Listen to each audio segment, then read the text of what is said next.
أشهد أن لا إله إلا الله وحده لا شريك له وأشهد أن سيدنا ومولانا محمدا عبده ورسوله أما بعد فأعوذ بالله من الشيطان الرجيم بسم الله الرحمن الرحيم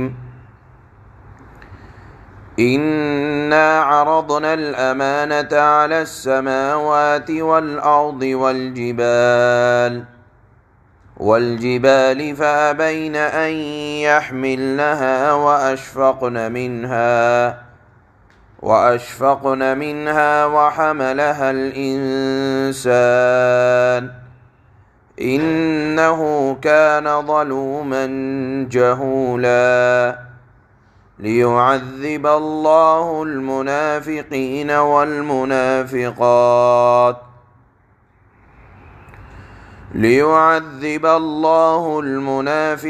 والمنافقات والمشركين والمشركات ويتوب الله على المؤمنين والمؤمنات وكان الله غفورا رحيما صدق الله مولانا العلي العظيم۔ یہ آیات سورہ احزاب کی اخیر کی دو آیتیں ہیں۔ اس پوری سورت کے اندر اللہ پاک نے رسول اللہ صلی اللہ علیہ وسلم کی تعظیم اور آپ کے اکرام اور آپ کی اطاعت پر زور دیا ہے۔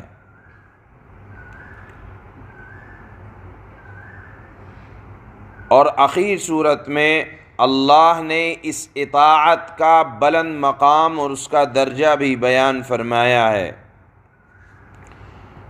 اور اللہ اور رسول اللہ کی اطاعت کو اور احکام کی پابندی کو اللہ نے امانت سے تعبیر فرمایا ہے۔ ایک حدیث کے اندر اللہ کے نبی صلی اللہ علیہ وسلم نے ارشاد فرمایا کہ دیکھو، چار چیزیں ایسی ہیں کہ جب تمہیں وہ مل جائیں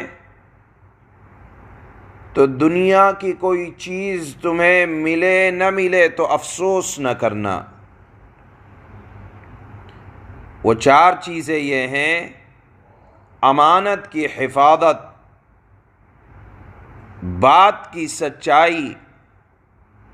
اچھے اخلاق اور حلال لقمہ کھانے کی توفیق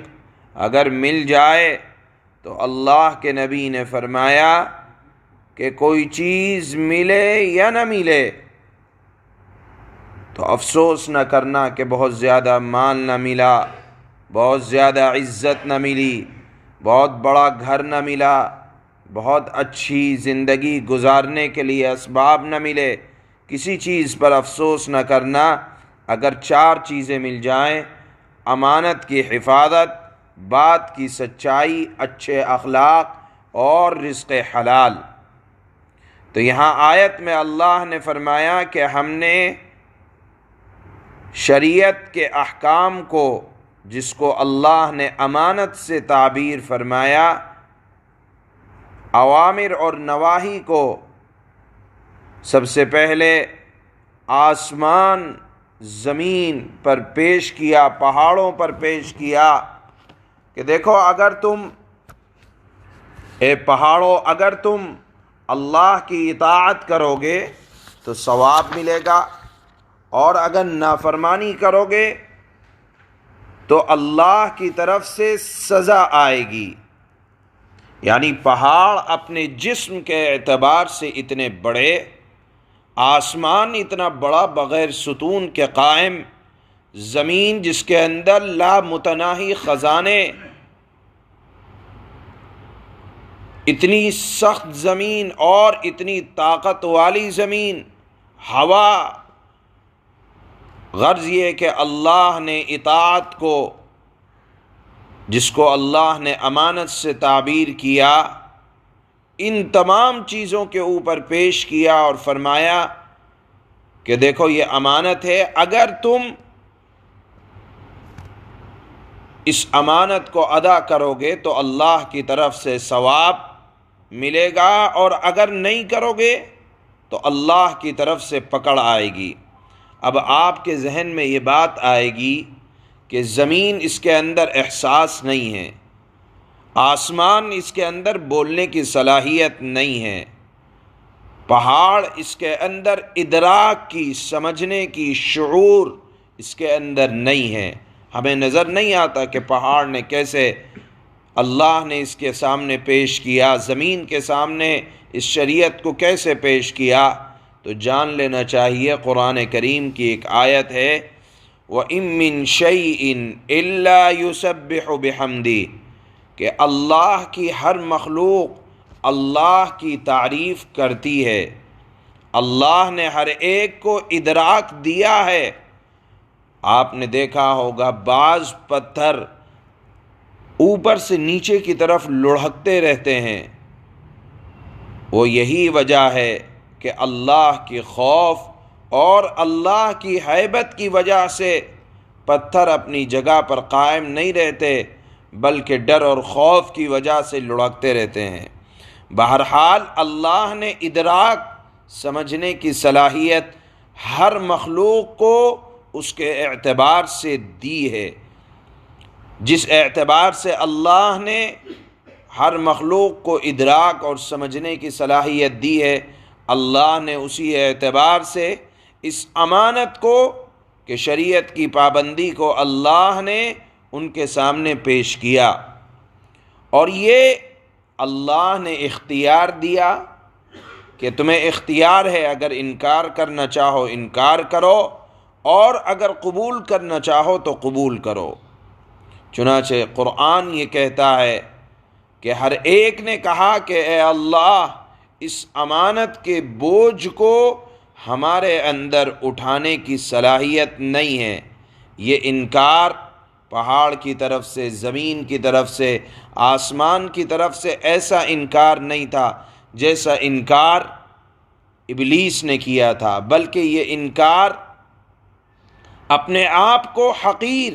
اور کمزور سمجھنے کی وجہ سے تھا کہ اے اللہ، ہمارے اندر یہ صلاحیت نہیں ہے کہ ہم آپ کے احکام کی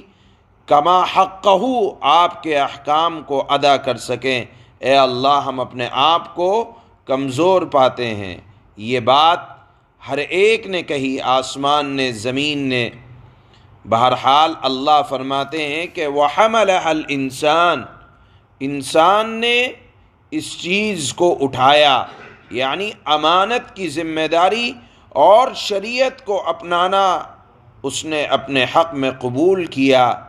لہذا اللہ فرماتے ہیں کہ اب اگر امانت کی ذمہ داری اے انسان تو نے اٹھا لی ہے تو اب اس کا حق ادا کر،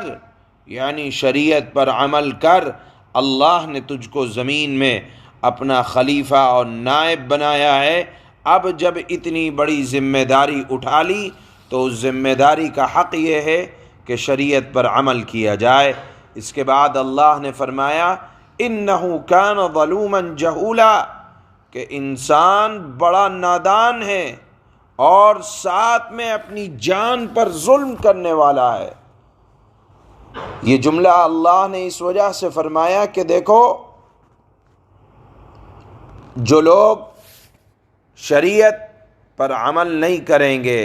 اللہ کے احکامات کی پابندی نہیں کریں گے، تو وہ لوگ اپنی جانوں پر ظلم کرنے والے ہوں گے۔ اور نادان اللہ نے انسان کو قرار دیا کہ تم اپنی آخرت، یعنی جس کی موت یقینی ہو، اگر وہ اس کی کوئی تیاری نہ کرے تو اس کو نادان نہیں کہا جائے گا تو اور کیا کہا جائے گا۔ بہرحال اللہ نے فرمایا کہ دیکھو، جو لوگ اس شریعت کو اور امانت کا حق ادا نہیں کریں گے، تو وہ لوگ اپنی جانوں پر ظلم کرنے والے ہوں گے، اور ظالم کا انجام آخرت کے اعتبار سے بالآخر اچھا نہیں ہوا کرتا۔ اخیر کی آیت کا مفہوم یہ ہے کہ یہ شریعت اللہ نے اس لیے اتاری ہے تاکہ جان لیں منافق کون ہے، تاکہ جان لیں اہل ایمان کون ہے، تاکہ جان لیں اہل ایمان کے ساتھ اللہ کیا معاملہ کرنے والا ہے۔ لہذا اس وجہ سے شریعت کو اتارا کہ منافقین کے حالات بھی آ جائیں اور مشرکوں کے حالات بھی معلوم ہو جائیں، اور اہل ایمان اللہ کے اطاعت گزار فرمانبردار بندے کون ہیں وہ بھی پتہ چل جائے۔ جو شریعت پر عمل کرے گا، جو امانت جو اللہ نے ہمارے سپرد کی ہے اس کو ادا کرے گا، وہ مؤمن ہوگا، اور جو نہیں کرے گا وہ کافر ہوگا۔ اور جو کبھی ایمان کا اظہار اپنے مقصد کے لیے کرے گا اور جب کافروں کے پاس جائے گا تو کافروں جیسی بات کرے گا، اس کو اللہ نے منافق کہا کہ ان منافقوں کے حالات بھی آ جائیں۔ اس وجہ سے اللہ نے اس شریعت کو سب کے سامنے کھول کر واضح فرمایا ہے۔ اسی مفہوم کو اللہ نے ان دو آیتوں میں بیان فرمایا ہے جو آج تلاوت ہو رہی ہیں۔ اللہ فرماتے ہیں إِنَّا عَرَضْنَا الْأَمَانَةَ عَلَى السَّمَاوَاتِ وَالْأَرْضِ وَالْجِبَالِ فَأَبَيْنَ أَن يَحْمِلْنَهَا وَأَشْفَقْنَ مِنْهَا وَحَمَلَهَا الْإِنسَانُ إِنَّهُ كَانَ ظَلُومًا جَهُولًا۔ ہم نے یہ امانت یعنی شریعت کی پابندی آسمانوں، زمین اور پہاڑوں پر پیش کی تو انہوں نے اس کے اٹھانے سے انکار کیا اور اس سے ڈر گئے، اور انسان نے اس کا بوجھ اٹھا لیا۔ حقیقت یہ ہے کہ وہ بڑا ظالم اور بڑا نادان ہے، یعنی جو لوگ شریعت پر عمل نہیں کریں گے وہ اپنے آپ پر ظلم کرنے والے اور نادانی کرنے والے ہوں گے۔ لِيُعَذِّبَ اللَّهُ الْمُنَافِقِينَ وَالْمُنَافِقَاتِ وَالْمُشْرِكِينَ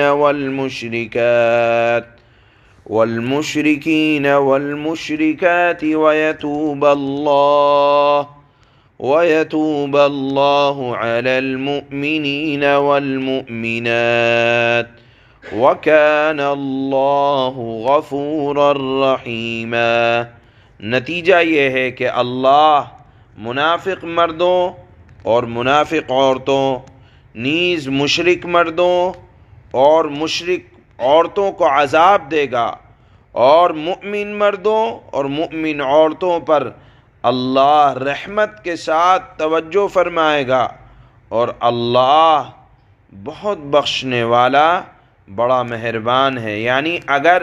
مؤمن مردوں سے کوئی خطائیں ہو جائیں گی تو اللہ بہت بخشنے والا اور بڑا مہربان ہے۔ سبحان اللہ و بحمدہ۔